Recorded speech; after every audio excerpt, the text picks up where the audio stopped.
This is very strange for me because I'm not used to doing this. I usually stand on the other side of the light, and now I'm feeling the pressure I put other people into, and it's hard. The previous speaker has really painted a very good background as to what really the impulse behind my work and what drives me and my sense of loss and trying to find the answer to the big questions. But this for me, I mean, coming here to do this feels like I remember there's this sculptor that I like very much, Giacometti, who after many years of living in France and learning, studying and working, he returned home and he was asked, "What did you produce? What have you done with so many years of being away?" And he showed a handful of figurines, and obviously people were, "Is this what you spent years doing?" And we expected, huge masterpieces, And but what struck me is the understanding that in those little pieces were the culmination of a man's life, search, thought, and everything, just in a reduced, small version. In a way, I feel like that. I feel like I'm coming home to talk about what I've been out away doing for 20 years now. And I will start with a brief taster of what I've been about. A handful of films, nothing much, 2 feature films and a handful of short films. But we'll go with the first piece. I destroy lives. Mum said, I love her, She's not even my real mum. My real mum and dad dumped me and fucked off back to Nigeria.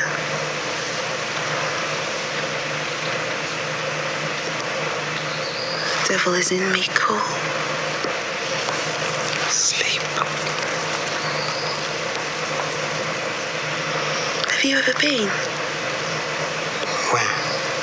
Nigeria. Never. My mum wanted to. Couldn't afford it. Wish I could.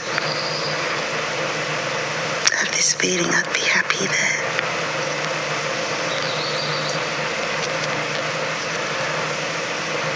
Why does everyone get rid of me? I won't get rid of you. You don't need me. You're just too blind to see it now.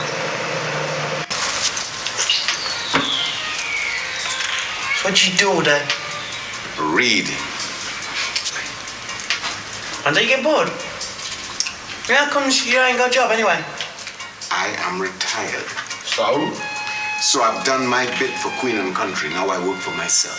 No, now you sit around like a bum all day. Because I do what I like? Look, man, reading don't feed no one. And it's particularly don't feed your spliff habit. It feeds my mind and my soul. Arguing with you is a waste of time, Marcus. You're a rapper, am I right? Yeah, man. Modern day poet. Yeah, you could say that. So what do you talk about? What's that supposed to mean? Simple. What do you rap about? Reality, man. Whose reality? My fucking reality. Tell me about your reality. Racism, oppression, people like me not getting a break in life. So what solutions do you offer? I mean, the job of a poet is not Man, just fight the power, simple. Blow the motherfuckers out of the sky. with an AK-47. Man, if I had one, too fucking right. And how many soldiers have you recruited to fight this war with you? Fuck off, Marcus, you know what I mean? When a man resorts to profanities, it's a sure sign of his inability to express himself. See, man, you're just taking the piss out of me now. The Panthers. Panthers. Ass-kicking guys were fed up with all that white supremacist powers that be bullshit and just went in there and kicked everybody's ass. Fucking wicked, man. I saw the movie. It was bad. What? I saw his last film. Épuisé, right? Yes. It's not to make A bad joke, but it was épuisé. Épuisé. Tired. Exhausted. Fed up. Can you not shut up? Now you talk straight to me. What's wrong with my films? Let's go. It's up. This up. It's up. What about yours? What about My films suck. What about what? What do you think about your movie? My movies, they are okay. Fine. They are better than making documentaries no one ever sees. What the fuck are you talking about? right. Did you ever move your fucking ass from Hollywood to go and film something real? You make people fucking sleep, dream about bullshit. Thank you. I just got the first clip really. This clip's really totally trying to capture what cinema is for me and where I'm coming from in terms of cinema. The first piece was really there's a young woman talking about Nigeria, that she has a feeling she'll be happy there. These are the sentiments of someone that's been away from home, and that was something that I went through, and I'm still going through. I've not been home for quite a while, for about 5 years now. I've been away 20 years in total, but. And so it's really how suddenly this was made in 1997, which is the time of Abacha, the military dictatorship, the worst part of Nigerian history, at least post-colonial history. So for this girl to have these dreams is simply how we preserve a sense of what home is, how in its sort of. Perhaps romantic, but I think beautiful, because you just need something to hold on to, especially in a society where you feel alienated. Which takes us to the next piece, where the young man talks about lack of opportunity, living as a black person in Europe, the glass ceiling that we all know about, that we all talk about, and coming, his reality. Again, this was me talking about. This was again the time of multiculturalism in the United Kingdom, and there was this buzzword, and it was really, for me, trying to say, what exactly does this multiculturalism mean in the real lives of people? And what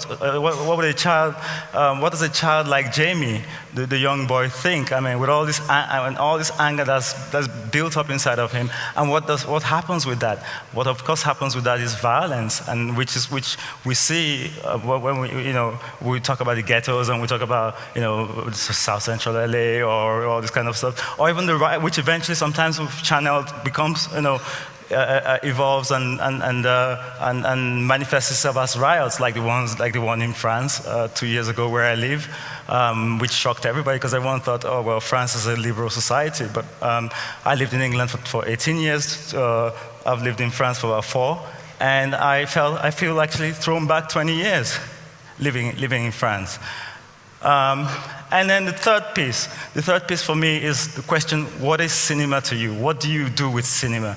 That's the young, the director, Hollywood director, with his friends, fellow filmmakers, talking about what cinema means.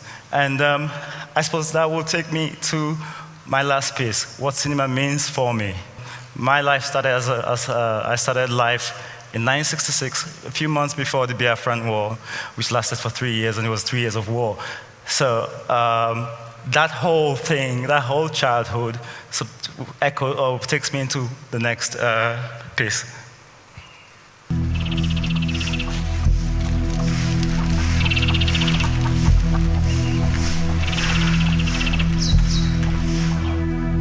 Onicha, off to school with your brother. Yes, Mama.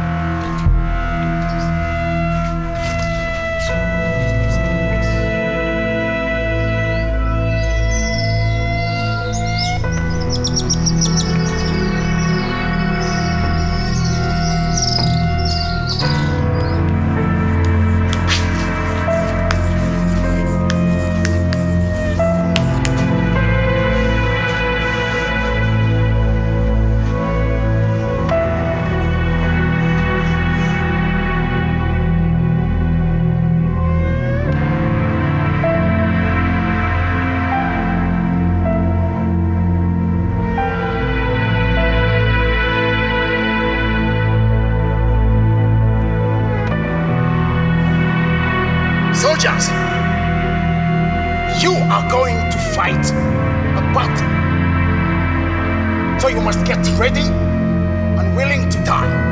You must get ready and willing to die. Success, the change is only coming through the barrel of the gun. The barrel of the gun. This is the gun. This is the gun. This is the gun. This is the gun. This is an AK-47 rifle. This is your life. This is the gun. This is an AK-47 rifle. This is your life. They give us the special drugs. We call it bubbles. Amphetamine.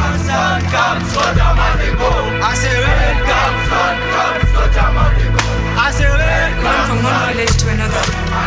3 villages. I don't remember how we got there. We walked and walked for 2 days. We didn't eat. There was no food, just little rice. Without food, I was sick. The injection made us not to have mind. God will forgive us. He knows we did not know. We did not know.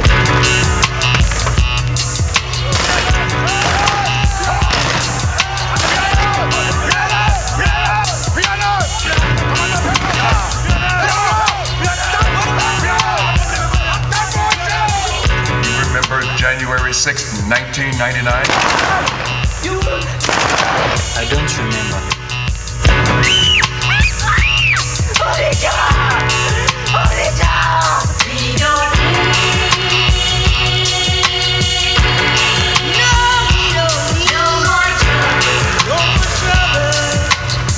The killing order.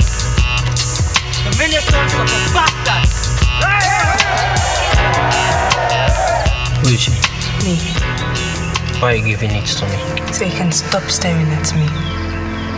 My story is a little bit complicated. I'm interested. My guy is pregnant. You know what you are? A crocodile. Big mouth, short legs. What's on your mind? In front of Rufus, you are Ezra the coward. He's not taking care of his troops. Troop, pay your last honor. Salute.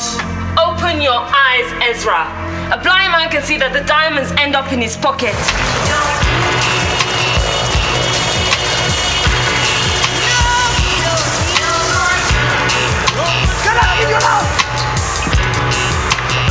I take it you are preparing a major attack. Why, this must be the mine. The news here. Well done. Well done. That's what you were here for, no? You're not planning to go back to fight, are you?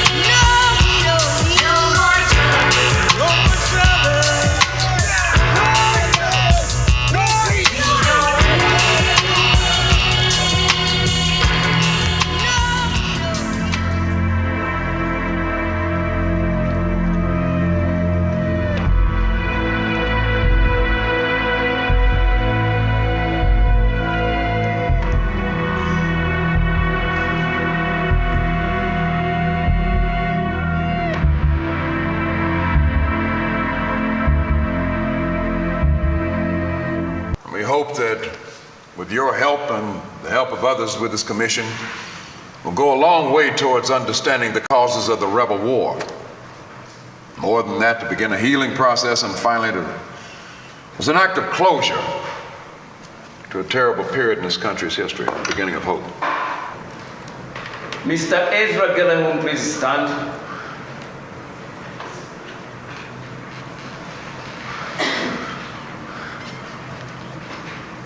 State your name and the age for the commission.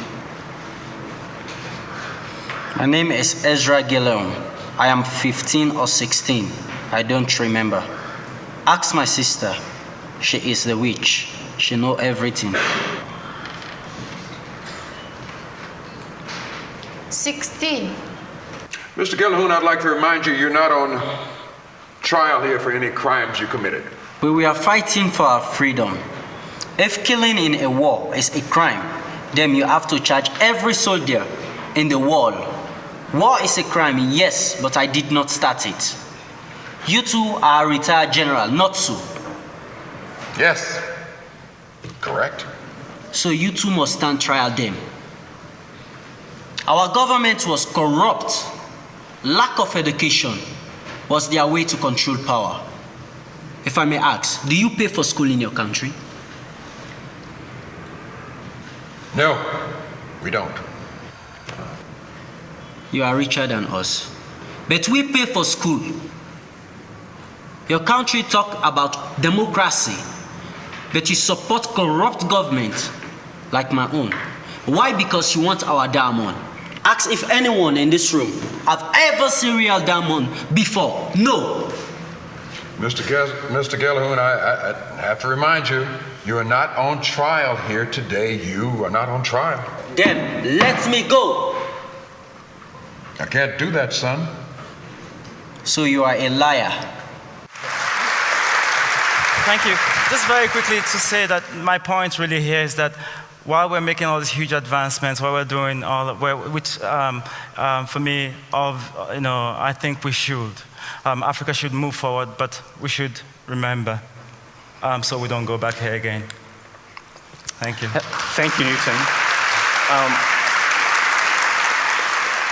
One of the themes that come through very strongly in the piece we just watched is this sense of the psychological trauma of the young that have to play this role of being child soldiers. And considering where you are coming from, and when we consider the extent to which it's not taken as seriously as it should be, what would you have to say about that? In the process of my research, I actually spent a bit of time in Sierra Leone researching this, and I remember I met a lot of child soldiers, ex-combatants, as they like to be called. I met psychosocial workers who worked with them. I met psychiatrists who spent time with them, aid workers, and NGOs, a whole lot. But I remember on the flight back, on my last trip, I remember breaking down in tears and thinking to myself, if these kids, if any kid in the West, in the Western world, went through a day of what any of these kids have gone through, they'll be on therapy for the rest of their natural lives. So for me, it's the thought of, we have all these children. It's a generation.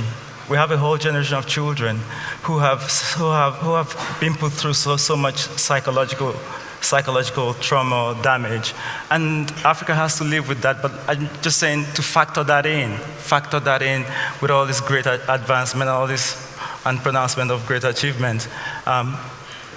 That's really my thing. Well, we thank you again for coming to the TED stage. That was a very moving piece. Thank you. Thank you. Thank you, Emeka. Thank you.